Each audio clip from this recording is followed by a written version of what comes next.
This program has been made possible by the friends and partners of Joyce Meyer Ministries. God is trying to give you answers that will keep you out of trouble, and He's not going to change His mind. It doesn't do any good to ignore Him, hoping that He'll come up with an easier answer the next time, because He won't.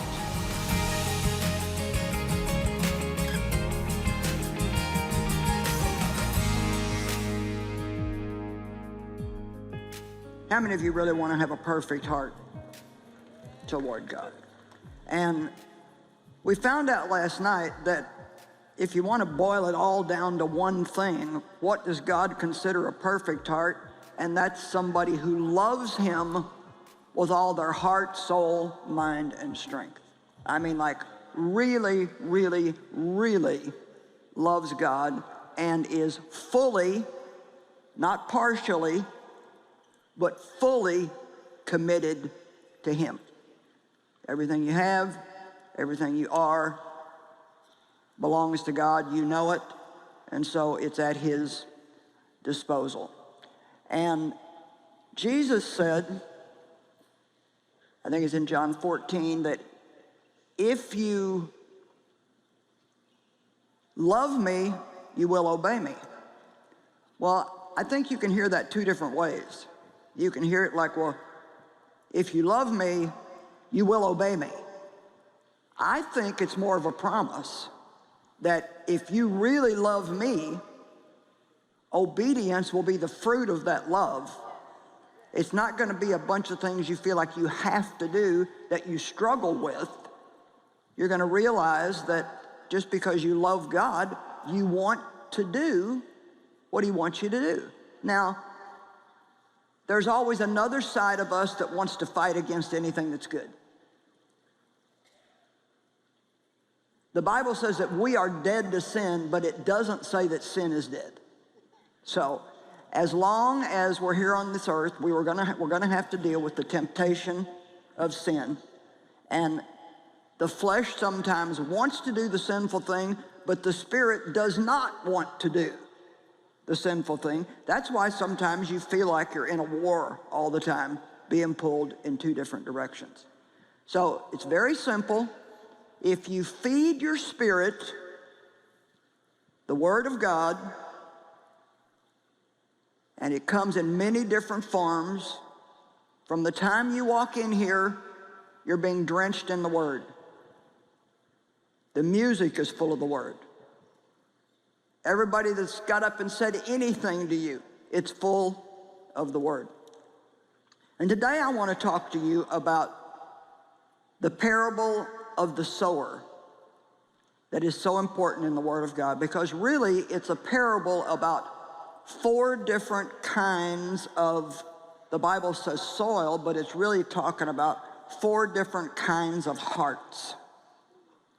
Four different conditions of the heart, and how those different hearts hear or don't hear the Word of God. Now, there's a few thousand people here today, and there'll be multiplied many more thousands and even millions that will watch by TV all around the world. And some will get more out of what I say than others will. Some will hear what I say, and they'll take action on what I say, and they'll begin to see good changes in their life, but some won't really do anything with it. Some will stay focused on what I'm saying. Others will let their mind drift all over the place, and they'll sit there with a smile on their face, but they really won't. They're not getting anything because they're not really listening. And so I know what God has done in my life, and I know what He can do and wants to do and is doing in your lives. And I so much want you to have the good life that Jesus died for you to have. And the only thing that's going to make that possible is for you to, now listen to what I'm going to say, know the Word and take action on what you hear. Hearing it and not doing it is pretty much useless. The only thing If you just know a bunch of stuff, but you don't act on it, then you just usually become proud of what all you know and want to tell everybody else what to do. But if you're not doing it yourself, it's not going to change your life. It's not just hearing, it's not just underlining in your Bible, it's doing what you hear. And so the purpose in coming to something like this is to either be encouraged that, you know, I am doing that, or I need to come up higher in that area. And boy, I'm glad I heard that today, because I really need your help in that area, Lord. Don't ever even bother going to church if you don't go with the intent to learn something that will help you grow and become more Christ-like in your daily life.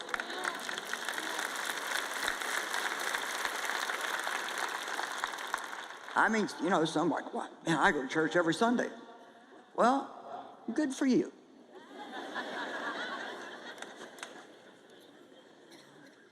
But can you remember the next day anything the pastor said? I hope that tomorrow when somebody says, what did Joyce teach on, you can tell them. Not just, I don't know, but it was really good. You know? And interesting thing about this parable is Jesus told his disciples, if you don't understand this parable, you will not be able to understand any of the parables. Wow, what a statement. If you do not understand this parable, you will not understand any of the parables. And then he also says in Mark 4:24, and this is very important to hear, the measure of thought and study that you give to the truth that you hear is the measure of virtue and knowledge that will come back to you. Let me say it again. The measure of thought and study that you give to the truth that you hear is the measure of virtue, which is another word for power, and knowledge that will come back to you. I'm doing my part. But now if you don't do your part, you might have had a nice time, but I want you to have more than a good time. I don't want you to ever be sorry that you invested this time. I mean, I want you a year from now to be able to remember something changed in my life a year ago when I went to that conference. A story was told to me, the woman told it to me herself, and I think it's just such a good story, I'm going to take the time to tell it. She was at one of my conferences years ago. At that particular conference, we were serving meals, and so people sat at round tables, about maybe 8, 10 per table.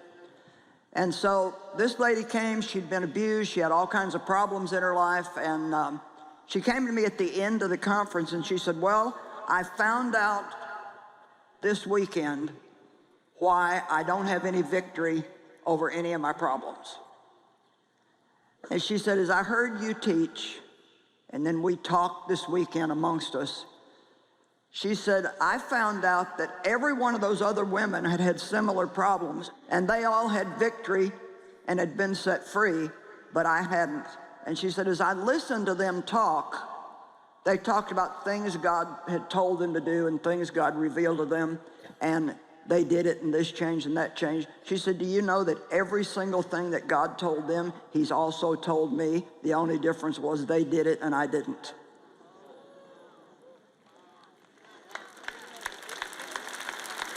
God is talking to us and showing us things all the time. And we're talking in this conference about making a greater commitment. And so let's let one of our goals be to make a commitment to listen to what God says. Come on, God is trying to give you answers that will keep you out of trouble.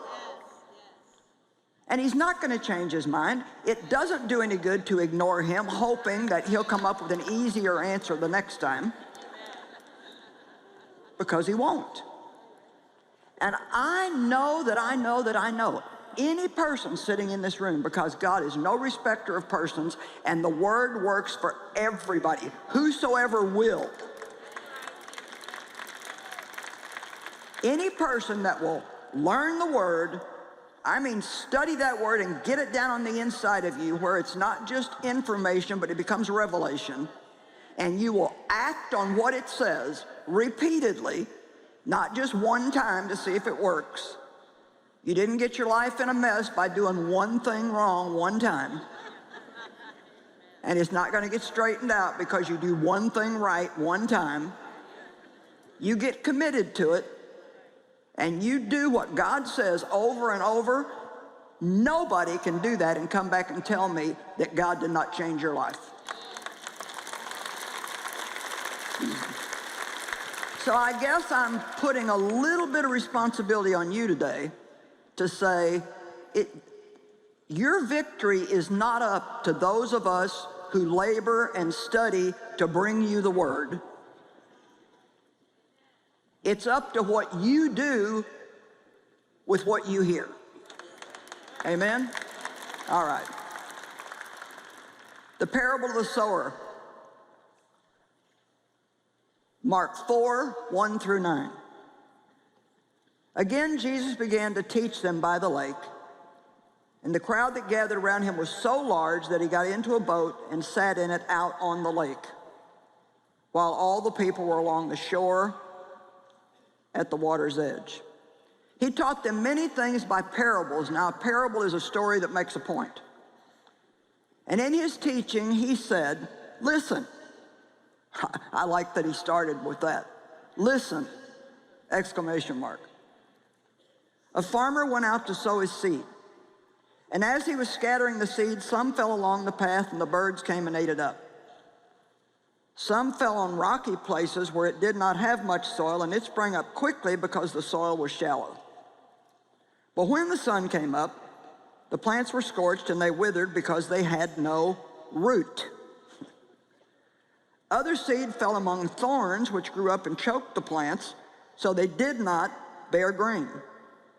Still others fell on good soil, and it came up, grew, and produced a crop, some multiplying 30, some 60, and some 100 times as much as was sown. Then Jesus said, whoever has ears to hear, let him hear. It's kind of interesting, some of the little one-liners that he throws in there that we just probably never even give much thought to that. Let him who has ears to hear, hear. And so really what he's saying is, okay, now I'm saying something that's for everybody. He starts out by saying, listen. And then he's saying, if you have ears, obedient ears, in one place the Bible talks about having a circumcised ear. You know, I can say the same thing and different people can hear it differently depending on the condition of their heart, and some people won't hear it at all.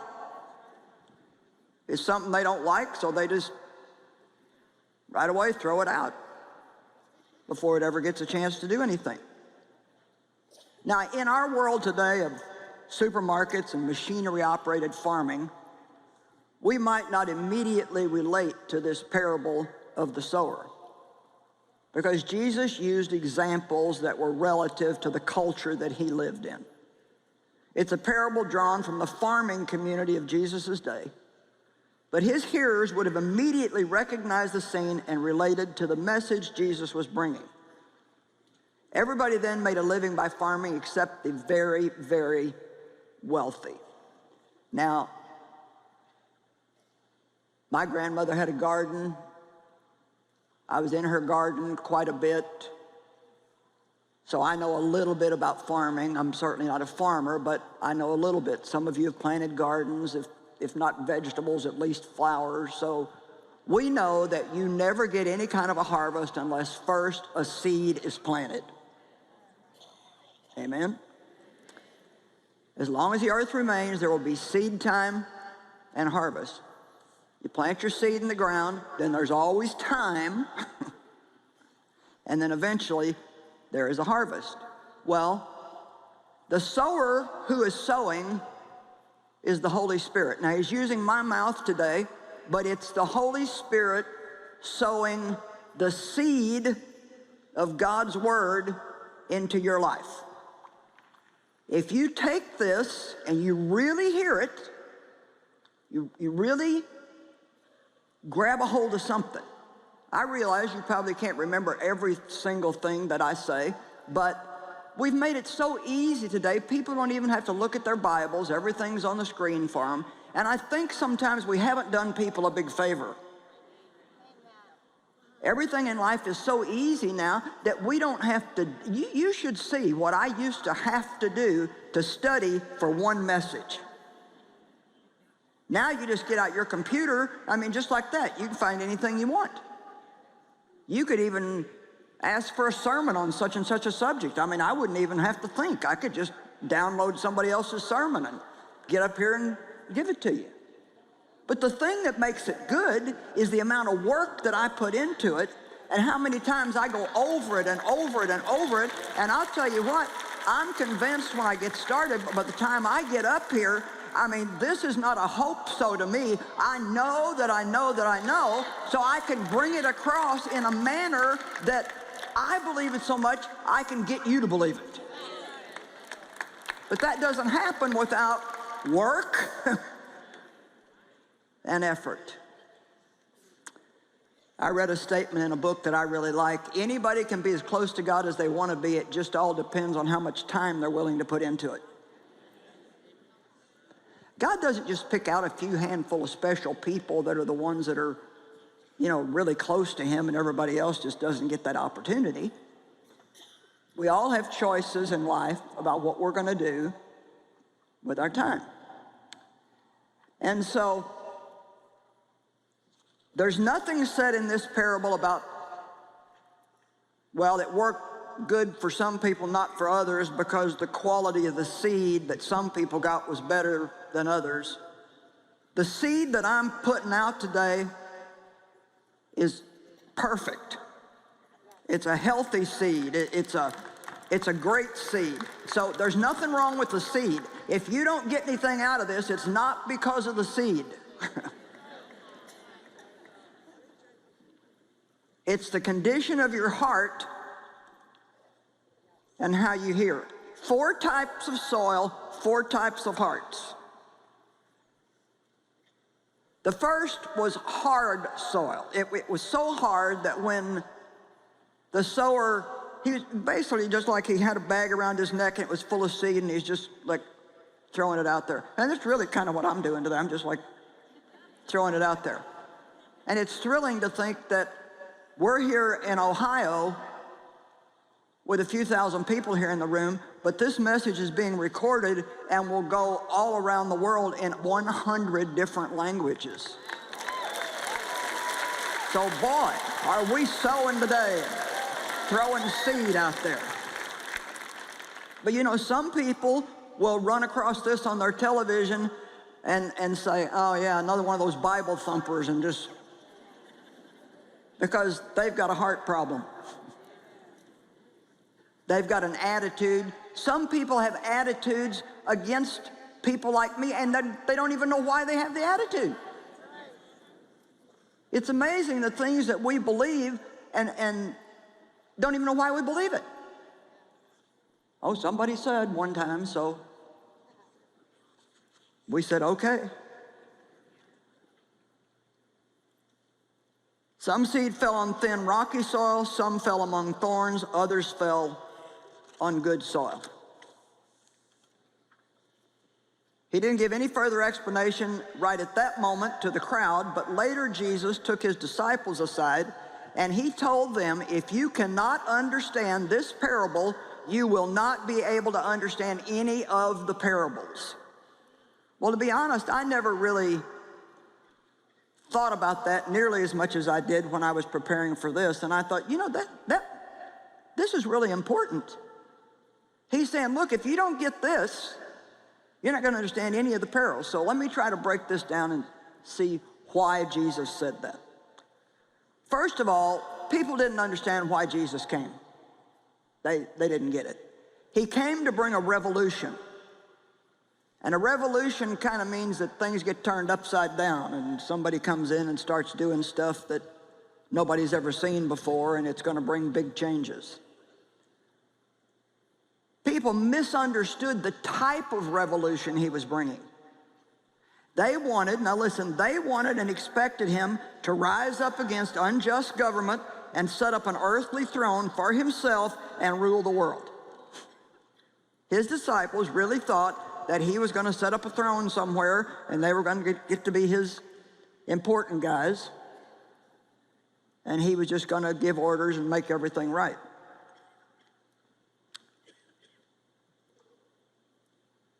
Jesus announced from the beginning of his sermon, of his ministry, the kingdom of God is here. He was introducing a very different kind of kingdom, though. And it's a kingdom that we live in the midst of the world that we live in, which is a type of a kingdom. We, the believers in Jesus Christ, we live in another kingdom that's kind of like a secret kingdom that nobody can understand unless they are a believer. We get it, but the world doesn't get it. Amen? I just did a whole series of messages a conference or two ago about the secret kingdom that we live in. And I like to call it the upside down kingdom because it's just totally opposite from the world. If you want more, you got to give away some of what you got. If you want to be first, you got to be willing to be last. If somebody takes advantage of you and treats you unjustly, you don't have to waste your life hating them. You get to forgive them. Come on, you better be a little more excited than that. Do you know that people that are unsaved have no option but to hate and want to take revenge and be full of bitterness and let that just eat them up and ruin their life? But we have another option. God enables us. He enables us to actually have compassion on the person who mistreated us, and we can say like Jesus did, Father, forgive them. They don't know what they're doing.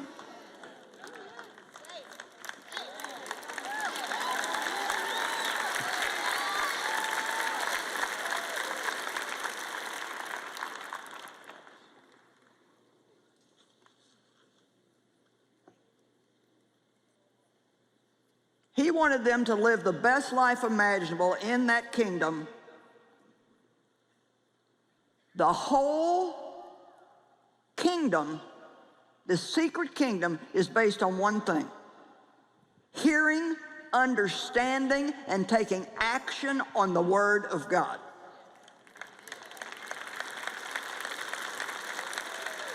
I don't even know how to tell somebody who doesn't already know how powerful the words are in this book.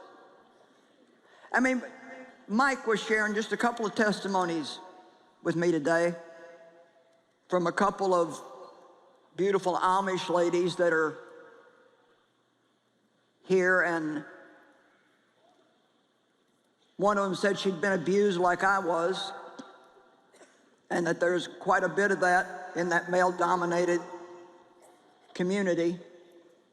And she was looking for help, went to the public library and found a bunch of my books.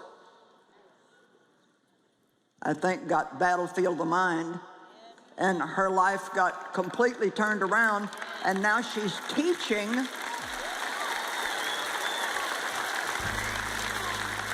And it's not because it's my book. That has nothing to do with it. It's the Word of God. That's how powerful the Word of God is. You know, we need to be diligent. We need to guard ourselves against deception and having a hard heart. As Joyce was saying, we can get that hard heart when we don't allow God to heal our pain, when He wants to so much, or when we refuse to forgive others. All those things affect us more than they affect those people. We need to be rooted and grounded in the love of God. Now, is that easier said than done sometimes? Absolutely. So the only way to make it work is to get the help of the Holy Spirit and to study what God's Word says.